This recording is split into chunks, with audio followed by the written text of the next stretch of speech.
Before his fraud was exposed, Jussie Smollett's supporters, including a number of members of Congress, claimed that he was the victim of a modern-day attempted lynching.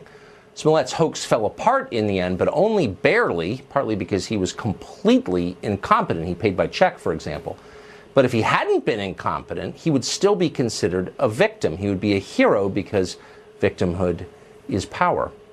Virginia Lieutenant Governor Justin Fairfax, meanwhile, has certainly learned that lesson. Fairfax is accused of sexually assaulting 2 separate women in the early 2000s. Instead of simply defending himself against those charges, Fairfax is taking the offensive by becoming offended. He isn't a victimizer, he's telling us. He's a victim, too, and therefore holy in a way. Criticizing him, he said yesterday in a speech at the Capitol in Virginia, is like trying to lynch someone more than a century ago. Watch this.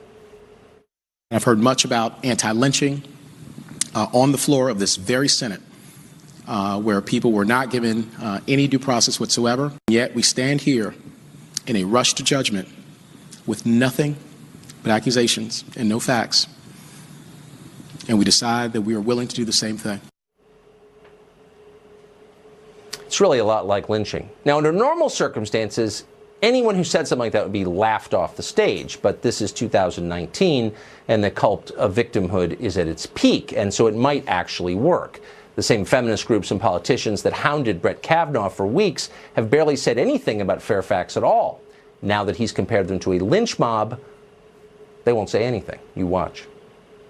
Well, we warned you last week in this program that Jussie Smollett did not invent hate crimes. In the past few years, they've actually become alarmingly common. The overwhelming majority of so-called hate crimes that have received national attention have turned out to be false, at least the ones we could check. Another example just came out of Jackson, Michigan. The home of transgender activist Nikki Jolly burned down in 2017. It was a horrible fire. You may remember it. It killed all 5 of his pets. At first, the fire was considered a hate crime and investigated as such. Now, police say Jolly is the one who started the fire.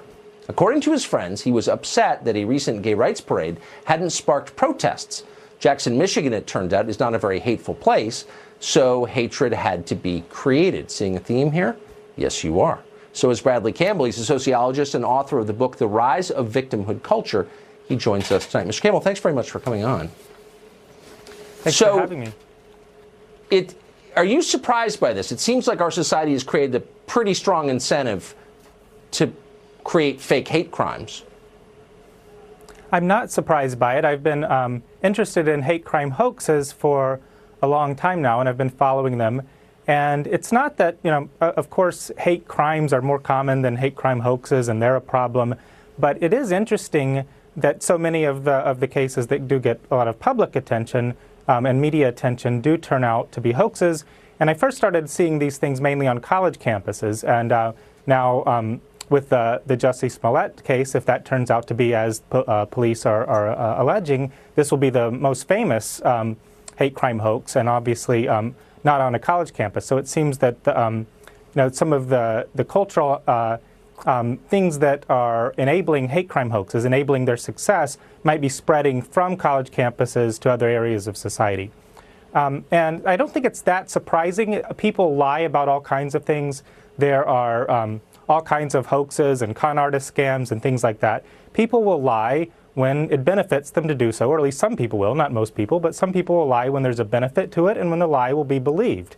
And so we have to understand what is the context in which these kinds of things provide some kind of benefit and in which they're believed. Right. And so if it's a matter, if people are given a kind of status for victimhood, and that's what my co-author and I argued in our book, that a new victimhood culture was arising, first among activists on college campuses, and then it began to spread elsewhere, where victimhood came to act as a kind of status. If you're perceived as a victim of oppression, you're treated differently, and the idea is that you should have a different kind of credibility. So when people make claims about oppression, then often it's thought that there's a moral imperative to believe them. And that makes these kinds of hoaxes more successful, and also provides people then attract sympathy and fame and support, so it might give them individual benefits and also help them advance a political cause. Yeah. Grotesque and sad, and we're going to see more of it for exactly the reasons that you just outlined. Thank you very much for that. I appreciate it.